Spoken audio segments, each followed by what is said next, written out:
Before the mid-60s, Americans had never heard the term SUV, but the Ford Motor Company changed all that. In 1966, the new Bronco was an instant hit when it first rolled off the assembly line. Now, a group of craftsmen in this small shop is looking to rekindle that 50-year-old spark. They're bringing new life to an original Bronco and giving it modern-day technology underneath. Their mission? Make an American legend even better.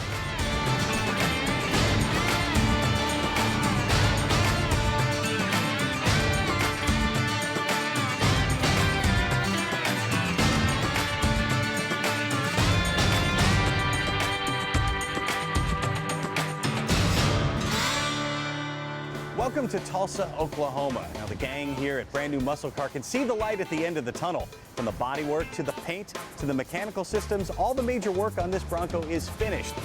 But before they let this horse out of the stall, it's time for some of the finishing touches that'll take this 50-year-old SUV to the next level.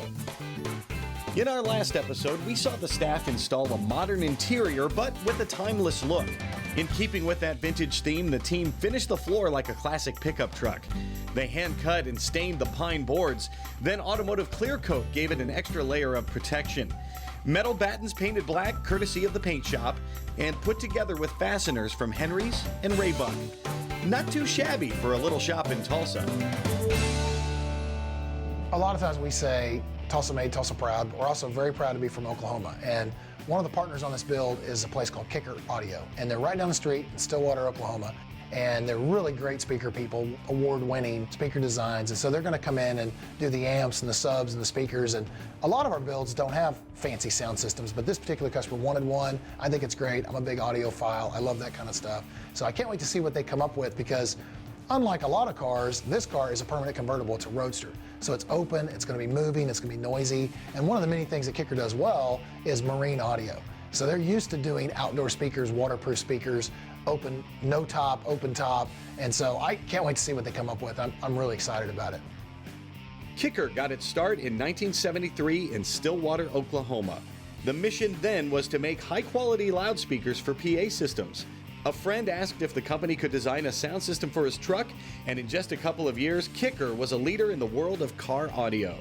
What was once a two-man operation in a garage has evolved and grown to fill 250,000 square feet.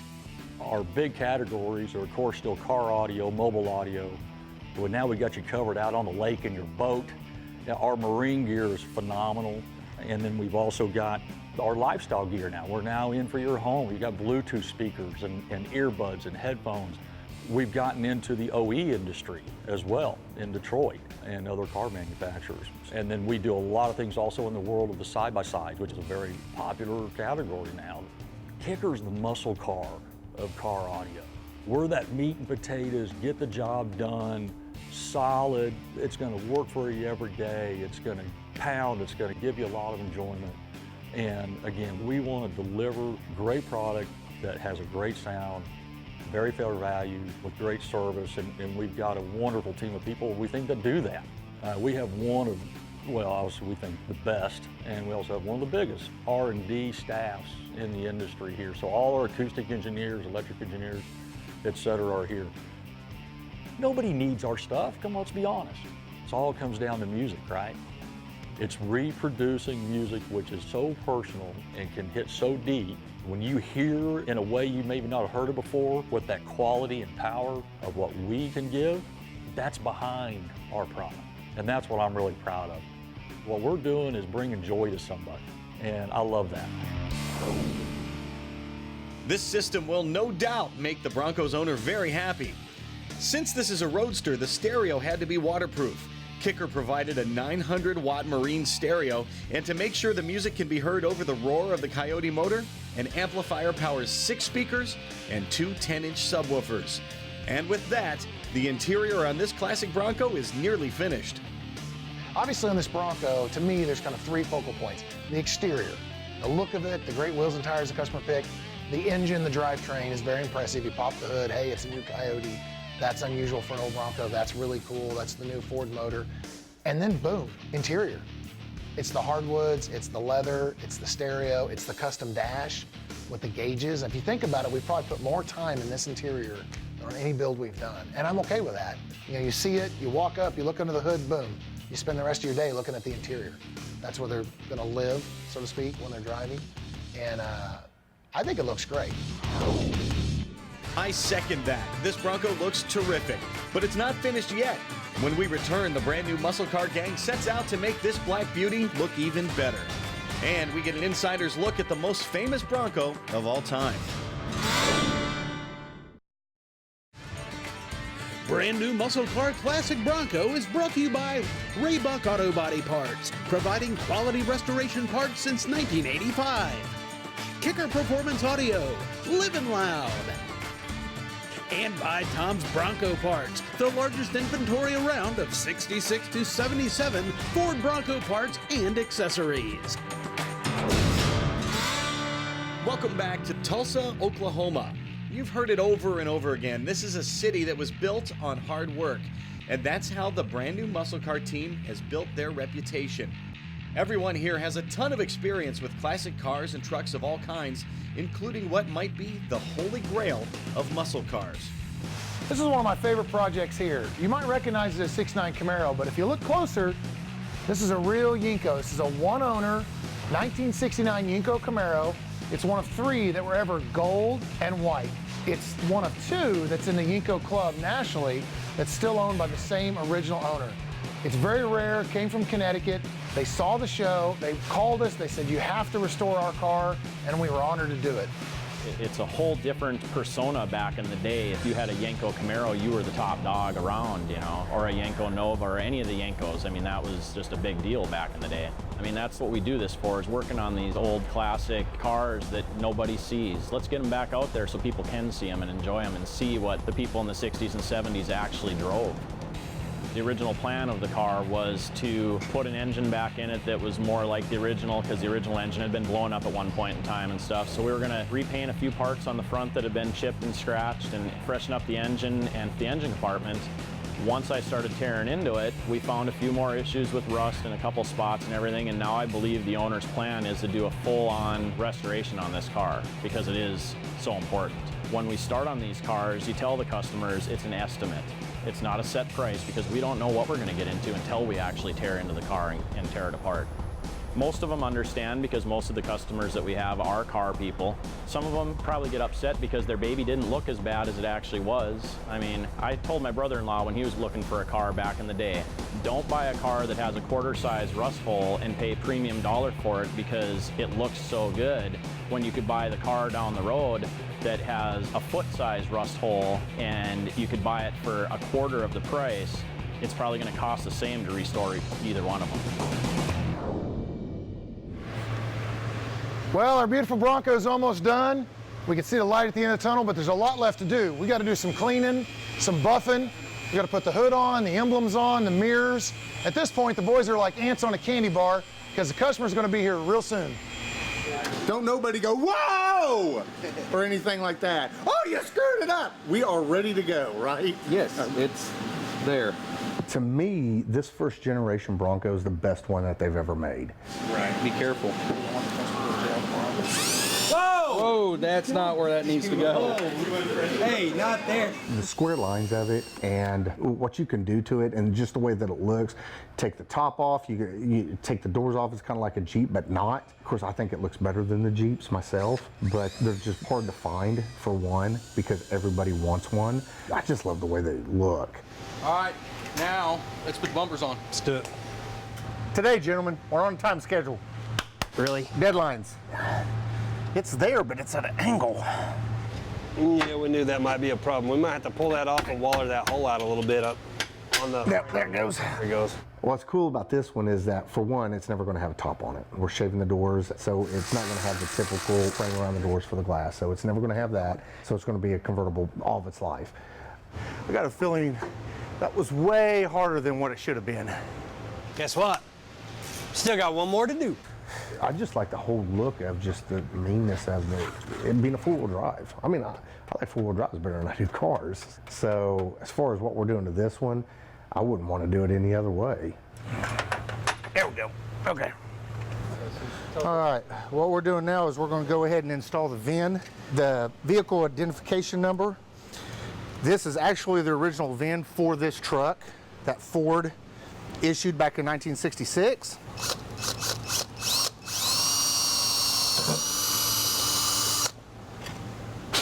So now that I've got the pilot hole drilled, I'm going to go ahead and drill the actual size that I need.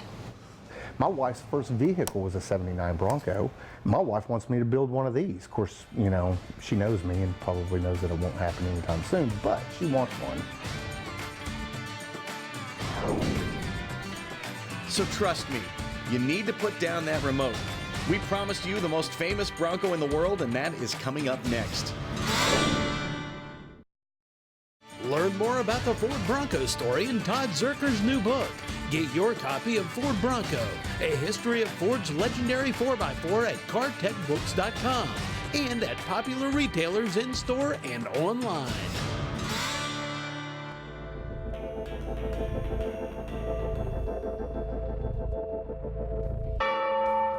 The Bronco is very unique in the story of the sport utility in the United States because it's really the only vehicle that has an incredible background with racing history, particularly desert racing. The other manufacturers dipped their feet into those venues, but really the Bronco dove headfirst in almost as soon as it was introduced back in 1965. So Big Ole is probably the most famous Bronco of all time. It was built by the famous race car driver Parnelli Jones, who, among other things, won the 1963 Indianapolis 500. He raced it from 1970 to 1974 and probably did more to increase the Bronco's popularity from racing than any other vehicle or any other person in history. Some features about it that are real unique. First of all, the thing that stands out is the wing. When Parnelli built this truck, he had come from a road racing background, and wings were becoming popular on those cars in the 1960s, and he said, instead of just making this expanded sheet metal, let's make a cool wing out of it. It also has a flap that's adjustable by this bar here inside the truck. It's all fiberglass body. It's a tube frame chassis. It has coil springs front and rear, which was very high-tech and very unusual at the time. It also has what's known as a full floating rear axle, which if your rear axle breaks, the wheel doesn't leave the truck, it stays on. That was a great safety feature. Another neat feature that Parnelli incorporated on this truck from his previous road racing experience was this little piece of plexiglass and a scoop right here, and he brought that over from his Lotus racing cars. This actually sucks air in here. The air comes up and forms a wall of air, if you will, right here, which helps keep the dust out of the driver's faces. Both Parnelli and Bill Stroppe, his co-driver, had open face helmets back in those days, so they sure liked that.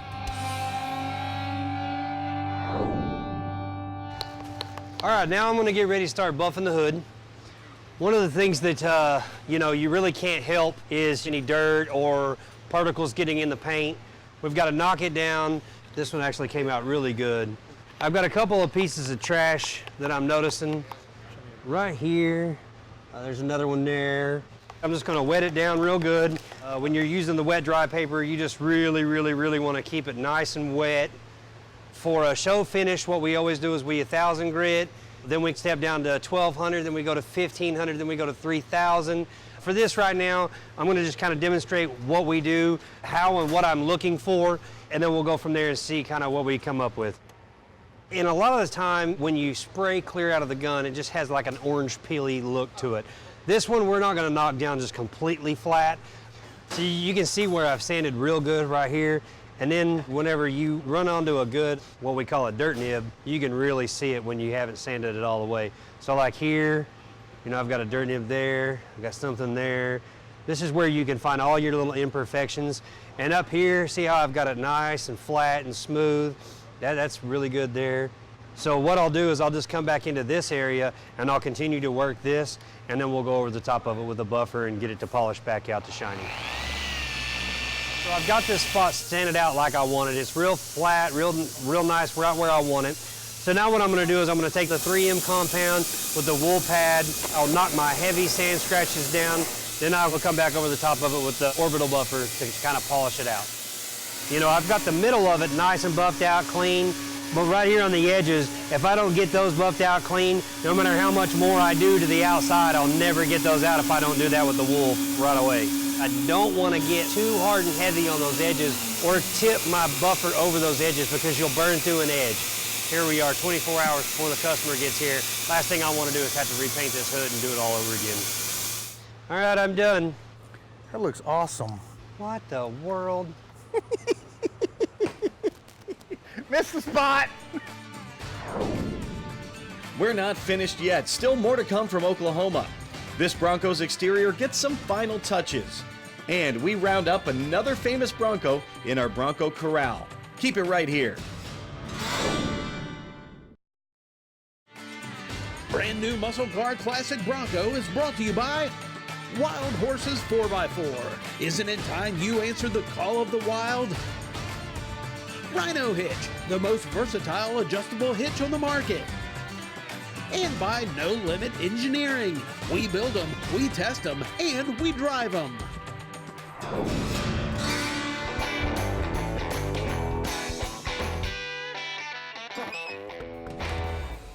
Bill Stroppe raced Broncos back in the late 60s, early 70s, and there came about the Stroppe Baja Bronco.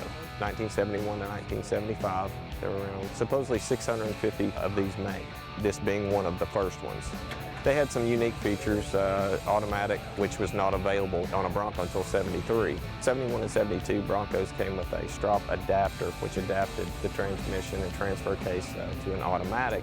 That's kind of why I wanted a 71 or 72, and I was lucky enough to get this 71. The Stroppe Broncos had unique features. They had dual shocks all the way around. They had bumper braces that actually held the bumper in place if they were to hit something. A padded steering wheel, special Stroppe roll bar, a modified Stroppe trailer hitch. They also put a transmission cooler underneath for the automatic transmissions. I don't know the exact basics, but a lot of them were ordered through Ford and they were sent to Stroppe's shop in California. Then they were modified. The satin black hood was made for the glare when they raced. The VIN tag on them, where they had the two-tone paint, they left that blank. There were different ways of ordering. I'm not sure all the different ways, but you could order it. It was sent to Stroppe's shop and then sent back to the dealer with the modifications. And people today, I think, respect what he did. I consider the Baja, I guess, one of the pinnacle Broncos. I love the history of the Bronco, and I knew one day I wanted one, so it's been a great truck. I've had it for probably about 4 years. Now it's time to reinstall the hood. That usually falls to body guys Martin and Tony, but they're not in. The rest of the crew are glad to do it, but they've hit a snag. Oh, this is gonna be bad. Okay, let's me and you go straight up and down as we can. Something ain't right, gentlemen. Why? How am I supposed to screw that in whenever I can stick my finger in between it? Okay, let's set it down for a minute. Okay. What's it doing? Is it flush? Yeah, but it's hitting right here. So if you open it, it's gonna, if you have that bolted up right there, since that is so recessed, this, as soon as you open it, it's gonna crush it. Are we sure that there's not something else that's supposed to go in there? I didn't take this apart, so I don't know. Yeah, I don't know. Let's go grab Richard. Didn't Richard do it? No. You know what we're unfortunately gonna have to do? Go look at one of the 15 other ones that we have over there at the other shop. You're supposed to figure out a solution to our problem. You come back with a dadgum ice pop? This is a solve to all problems. I was hot. Okay, then where's ours? Oh, was I supposed to get you one? You've seen these vintage Broncos throughout our series. They're here for one reason, and that's to make sure this brand new build is faithful to the original Bronco. This one is showing all the way up against it. Does that one? Yeah, that's flat up against it. That other one had shims in it that we had. Here, like that. Yeah, there's a shim right there. This one's got some thick shims. Well, that one's been hammered the hell out of. Yeah, that one's got like really thick shims. Huh, dude, I would have never guessed. So do we want to steal shims while we're here? The hood's got to be on before we go home today. Hey, see if you can't find some like laying around. Hey, found another shim. We got two now. One for each side. I'll hold these. We got factory hood bolts we can poof can black. Okay. Let's go do it. Let's do it. I'm almost wouldn't mind somebody inside of it helping us hold. Mason, he's your offspring. Get up here, and we're gonna raise this hood up, and you're gonna help us hold it up and down. Okay, y'all are taking it. All right.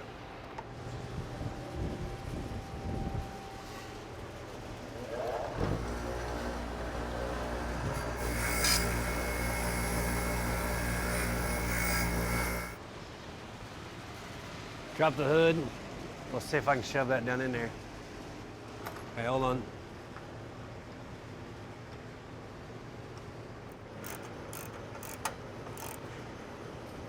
All right, got the shims in. Let's check out the gap. Make sure where everything's good. All right, good on that side? Yep. Okay, all right, we good on that side? Good. Good here. All right. Yeah, I like it. I like that gap. All we gotta do is put a latch in it, and I think we're golden. Cool. Sounds good. All right. I like it, guys. You've been able to watch this Bronco build from the very beginning. And next week, the owner finally gets to see it and drive it for the first time. Don't miss the next episode of Brand New Muscle Car Classic Bronco. We'll see you then.